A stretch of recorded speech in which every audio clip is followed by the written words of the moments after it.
So, you know, it's sort of like tied together.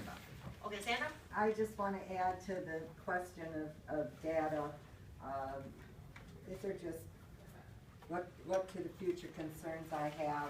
The Federal Department of Education has now made an agreement with the Department of Labor to share the massive data that they will be collecting through Common Core to disseminate to employers in the workplace, so that data that is out there and is at least controlled by the federal government will control our children's lives. Also, HHS is in agreement. Correct. And Stephanie, didn't you have a Yeah, so there's a company called Newton, K-N-E-W-T-O-N, that one of my college classmates is an investor in. And they brag about how much data they collect. They're saying that they can collect millions of data points on your child. Like, this is a good thing.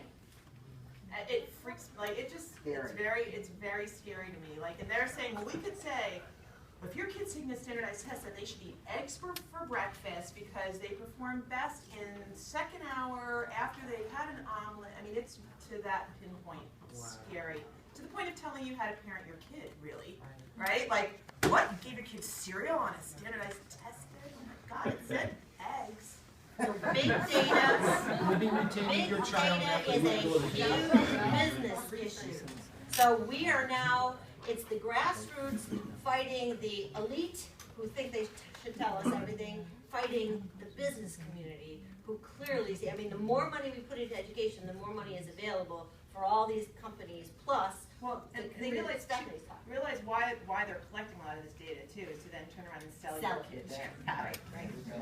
Oh, look, your kid needs help with fractions. And to train them to buy it. I get emails like every day. Another question. Wait a minute.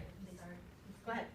I didn't hear anyone address specifically the Smarter Balance test and technology, because my concern, many concerns with that test, but I'd like you to address that. I taught for 14 years at the high school level, and I know how kids get around things. I'm afraid that when they go to take those tests online, there is going to be a way to manipulate their answers on there, and I just wanted to see if you have any thoughts on how technology sort of fits into this whole scheme. Well, you know, I've actually administered, we piloted the NWEA one year and they actually, our district listened to us when we said this is a piece of crap, don't buy it, at least for middle school, and they didn't. But my concern with the technology isn't the cheating, because again, these kids don't care about, you have to realize these kids don't care about this test. They really, there's no skin in the game. So they're not going to be like, I'm going to manipulate it to get vegetables. They don't care. My concern is that they actually don't know how to manipulate the computers to answer the question. Like, I got on there to take this test, and it's like, you have to move this thing into this thing and put this crap on. And if you have kids that are not computer savvy, because, you know, I'm pretty sure everybody in this room, you have computers in your house, because you use mice before, but there are households where computers are not an everyday thing, and these kids come in, and all of a sudden, it's like, not only are you dealing with the stuff that they have to show their knowledge on a test, but they have to show that they know how to use the computer themselves, and a lot of kids really don't. And I saw, we had so many technology issues. We had the system crash during the middle of the test. I mean, it was... And it's starting in first grade tests, right? Cheating is the least of our problems when it comes to these online things, seriously. Okay. You got a question.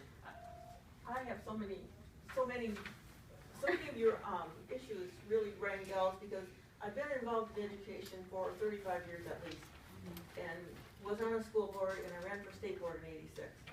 And the total goal is to completely control your child and everything that goes with it. And he's absolutely correct. I think we all thought the charter schools, that's a great thing. They're going to finally outpace the public school, and we're going to see, but no, they're not accountable to anybody. They're not accountable to your local people. And we don't have local control because they took our local money with John Engler. Yeah. And the money, the purse strings, we've been hearing that. And I'm sorry, that's where it's at. Great. I didn't know this was going to be an anti-charter school thing. I'd rather not get off on that. However, I was the chair that uncapped charter schools I got into politics and was knocking on doors in Auburn Hills, half of the cities and Pontiac schools, and I remember distinctly, it impacted me. A lady opened the door, she said, please, I said, I'm running for council. She said, just do something about the schools.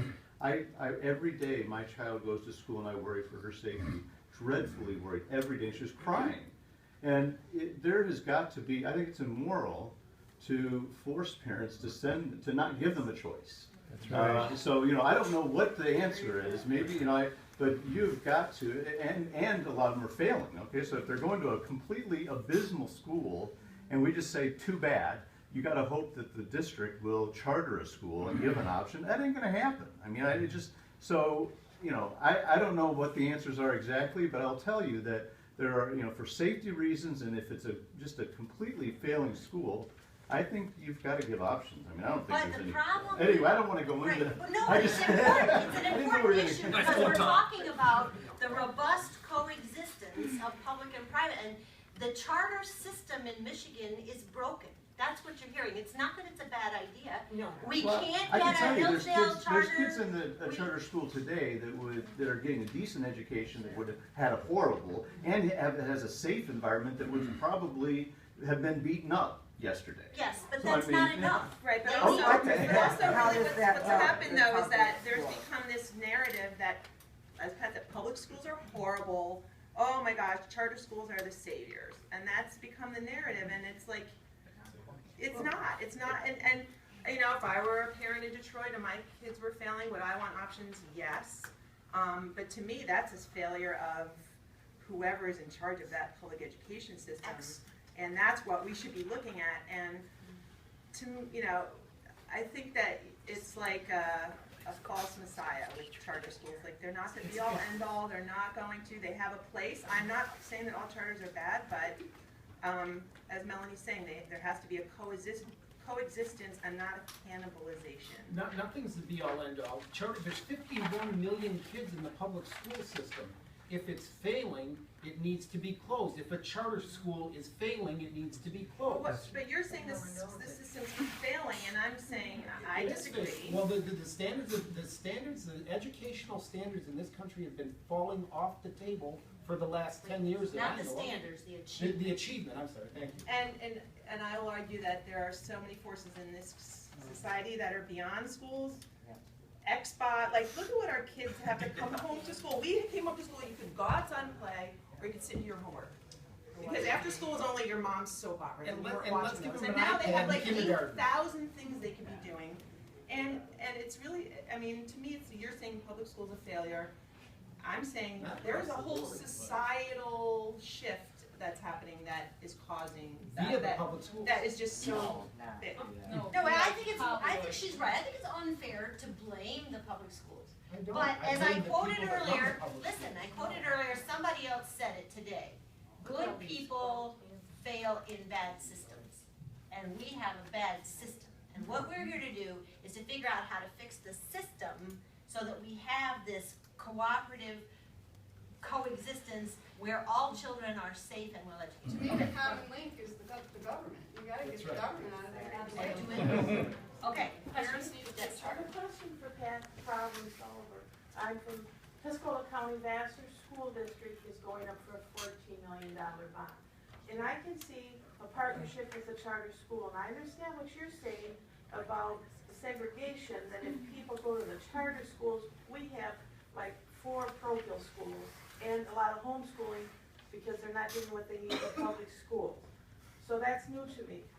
But when you have Brighton, how you have a public school that's failing, and you have. Brighton isn't failing. Brighton's a pretty I'm good district. talking about Vassar. Okay.